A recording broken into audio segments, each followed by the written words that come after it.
Hello everybody, welcome back to our series on concepts and sociology. Today we are going to focus on the concept of social structure, and I've titled it as Social Structure Towards an Understanding the Concept. And I'll go back a little bit to the earlier 4 lectures to make the connection between the approach that I have adopted in understanding concepts and sociology, and so that you're familiarized with what has happened before and how that previous or earlier understanding feeds into how we understand social structure. Usually, social structure refers to a stable arrangement of institutions. And my choice to use a question mark flows from my understanding of how to understand concepts and therefore understand sociology as a way of seeing. I therefore deem it necessary to go back and do a quick iteration of my key points in my earlier lectures in this series on Concepts and Sociology 1 and 2, as well as Common Sense and Sociology 1 and 2. This question mark is not just a stylistic innovation.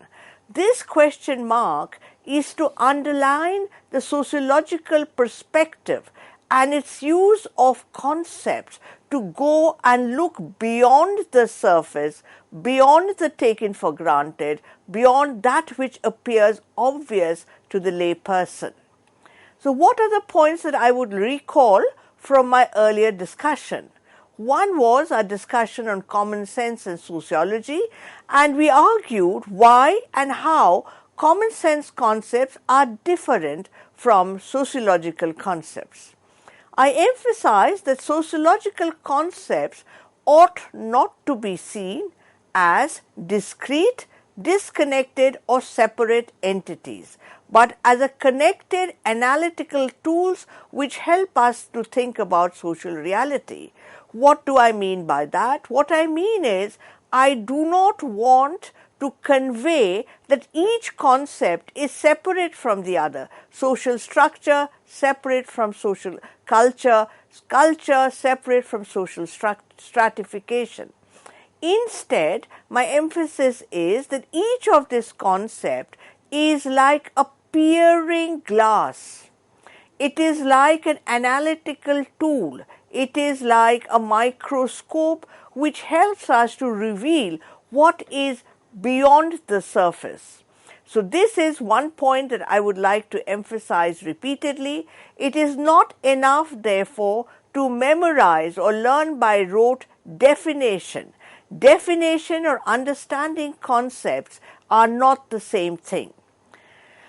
And that is the reason why in my initial lectures we debunked the banking concept. By the banking concept of education is a method of teaching and learning where the students simply store the information relayed to them by the teacher. This implies understanding concepts as a set of definition and not as tools of seeing. Here, concepts, I want to underline repeatedly, are analytical tools, ways of seeing, ways of perception. They are fundamental to the nature and character of sociology.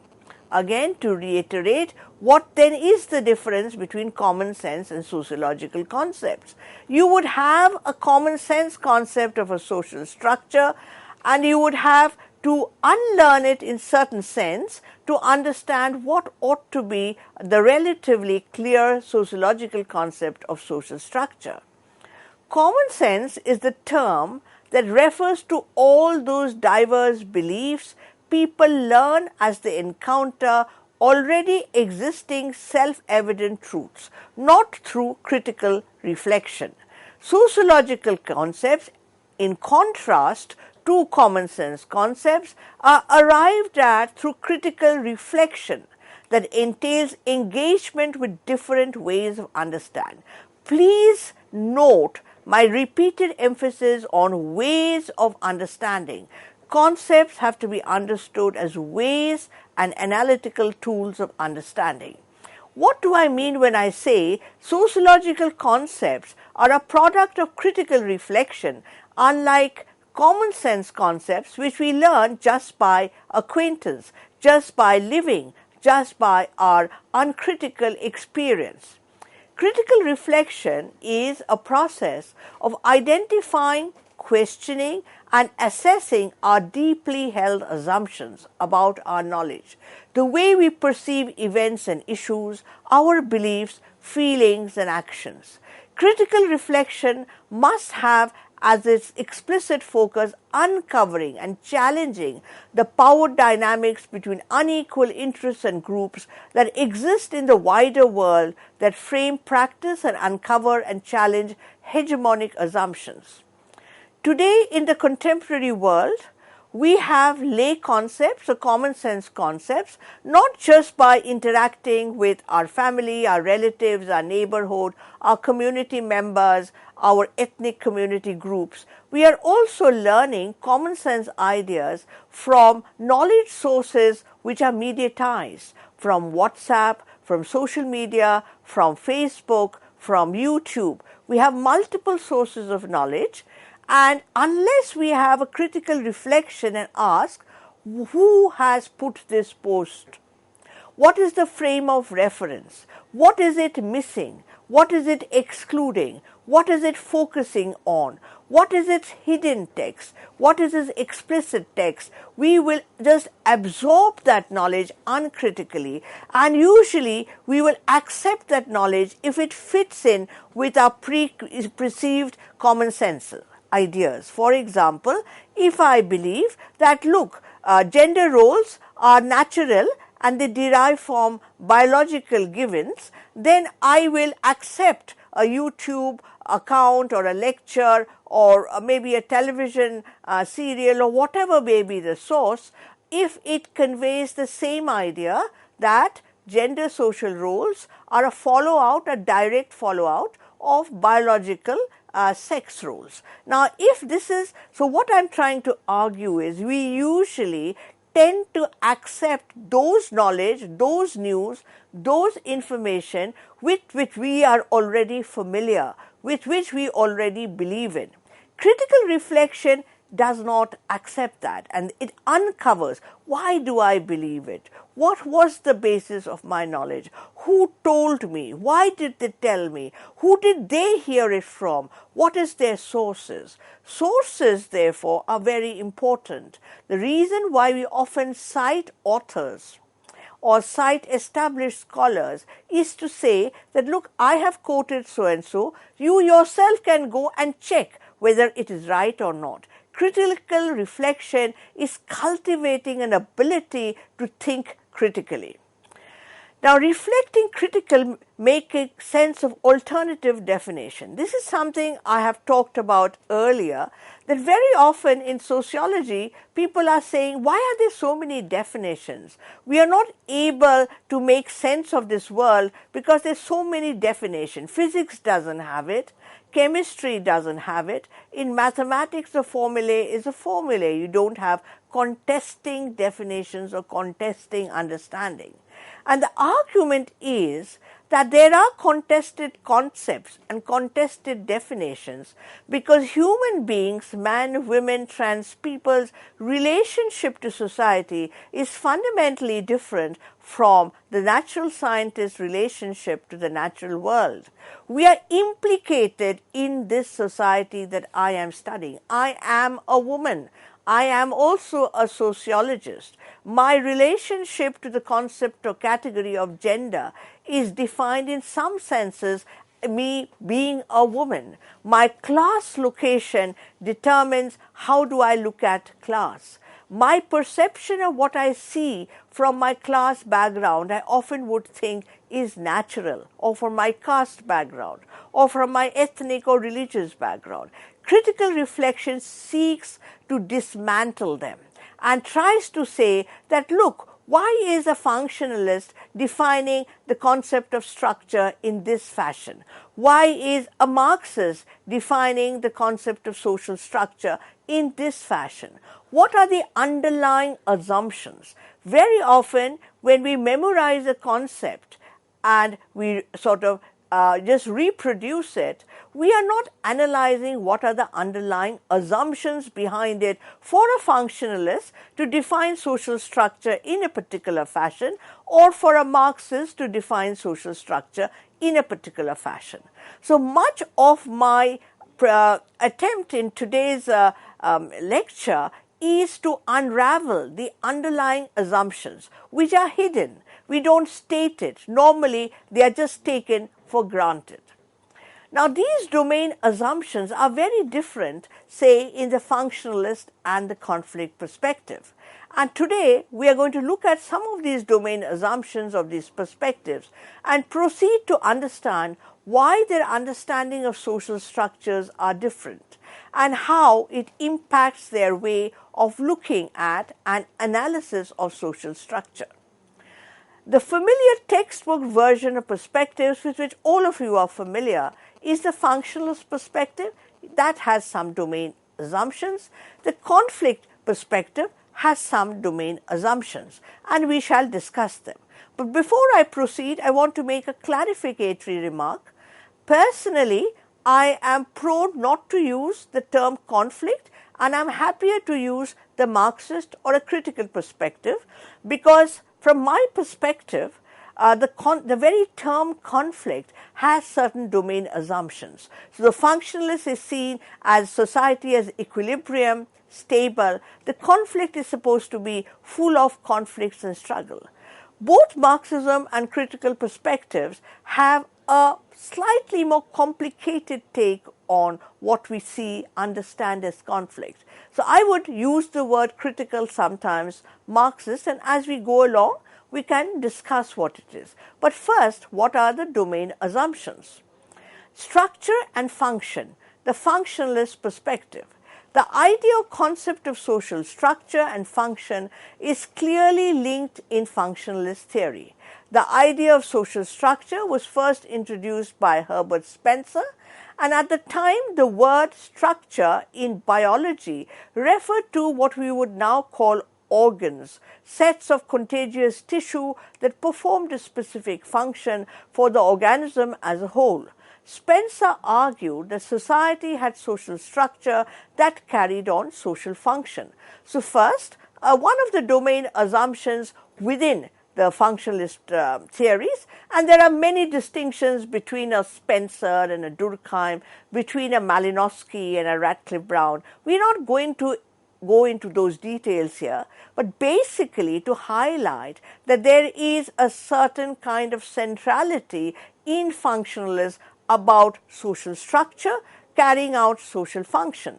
So very often in the organic metaphor, in classrooms we would be taught that, look, the heart has a particular function to play and the liver has a particular function to play, and they function in equilibrium, and it manages to stabilize the system. If something goes wrong, then the rest of the organs, the bodies react. So the entire attempt is, in the organic metaphor, is that this system or this social structure is a given, and there are different social institutions which play a particular role. So social institutions in textbook renditions of social anthropology or sociology would be, you have the family, you have marriage and kinship, you have education, you have politics, you have culture, you have economics, and they all have a particular role to play in a particular society. Likewise, within the family, you have the wife and the husband, or the mother and the father, and they have a particular function which is dependent upon their gender identity. Within the caste structure, the argument would be that there are different castes and they would play a particular kind of role in society. Likewise, with the understanding of class. What is missed out is that there are hierarchies between these institutions, or that there are different castes which are in a power or an exploitative relationship. Likewise with gender or class or ethnicity or race. That part is missed out. And to go back to my earlier lecture, a point I repeatedly mentioned is the concept of the theory is like a torch. So you put on the switch, it lights up one part. Another part gets dark. concepts light up apart, but we have to understand the underlying domain assumptions to find out what is it switching off, what is in darkness. Now here, the human action, the functionalist theory or concept of social structure, the domain assumption here would be that human action is fundamentally driven to meet human needs and wants, such as defending against enemies, obtaining food. Again, I want to draw attention to one of the points which is very, very constant and important in my presentation today, the idea of human needs, that people have needs, society have needs. Is it different if I begin by saying society has certain needs of, obtaining equilibrium or peace or social order? And is it different if I say individuals have certain kinds of human needs for, maintaining their subsistence levels, food, water, shelter, etc.? Now, if we go back to the functionalists like Spencer and Combe, Durkheim proposed that society is structured according to the functions that social groups fulfill in the division of labor. Just the same example I gave you just a little while before, organic analogy, that the society is like our body, different organs play different kind of functions, and they are given, and they are in a certain sense all integrated and integral to each other's role, but you don't look at the question of either hierarchy, power, or any kind of exploitative relationship between them. So Durkheim proposed the structures according to the society is structured according to the functions that social groups fulfill in the division of labor. But while Spencer retained an emphasis on the ontological primacy of the individual, Durkheim unreservedly based his theory in the general existence of social order. Most of you would be familiar that Durkheim gave a primacy to the whole and said the whole is more than its parts, more than the individual. So the needs, in a certain sense, if you have to push that argument, stems from societal needs. But who defines these societal needs? Likewise, when Spencer says on ontological primacy of the individual, what do we mean by the ontological primacy of the individual? That in the domain assumption, he is not explicitly stating, but he is giving a certain primacy to the individual as against Durkheim, who is giving a certain primacy to the idea of society. Now, just like I said, we have to emphasize domain assumptions. We have a constant theme of needs and different understandings of needs. And the third, that there is a certain tension which runs through from the classical writings on sociology to the contemporary between structure and agency, or in other words, between the society and the individual. In a layperson's language, who comes first? The hen or the egg? Does the individual come first or does society come first? Whose needs come first? I'm not going to give you an answer. I would urge you to read these texts and figure out how would they look at it differently. For most structural functionalists, you begin with the system, which means you see the system as given, as in a certain sense natural, and therefore also ahistorical, that it doesn't change over a period of time. If you look at the critical theorists or the Marxists, the argument would be structure historically changes and modifies, and number two, individuals are located within structures, but they are individuals who have human action and human labor, and it is that labor which allows them to meet their needs, social subsistence, create social institutions, create technology, mode of production. I'll come to all those details a little later. But to go back to the relationship between the individual and society, from the brief look at what we saw of Spencer or a Durkheim, we see that there is a tension, a contestation between who defines us, how does a society define the individual, who comes first. And I want you to really deeply think about it because it's fundamentally related to the question of freedom, volition, free will, and constraint. Now, I use the word imagining society and theorizing social structure in the same sentence, so to say in the same breath, because I want all of you to see theory not as something dead and boring. It's as exciting as literature and poetry. Theory is a way of imagining society. Alternative theories of social structure are alternative ways of imagining social society and social structure. And in both, you would have fundamental, just like the tension of the individual and society, you have the idea of needs. Now, I'm going to give you two illustrative evidence. I'm not going to make, and it's impossible for me to have any comprehensive lecture, but illustrative evidence from one of the key critical theorists like Marx and one of the key and early functionalist theories like Malinowski. And I again would like you all to have a very quick look to the originals to have a certain sense of, what are they saying and how are they different. Now, if I look at Marx, there are some domain assumptions, and if I look at Malinowski, there are certain domain assumptions. Now, with Marx, he says, begin with the real individuals, don't begin with ideas. Therefore, the term materialist perspective.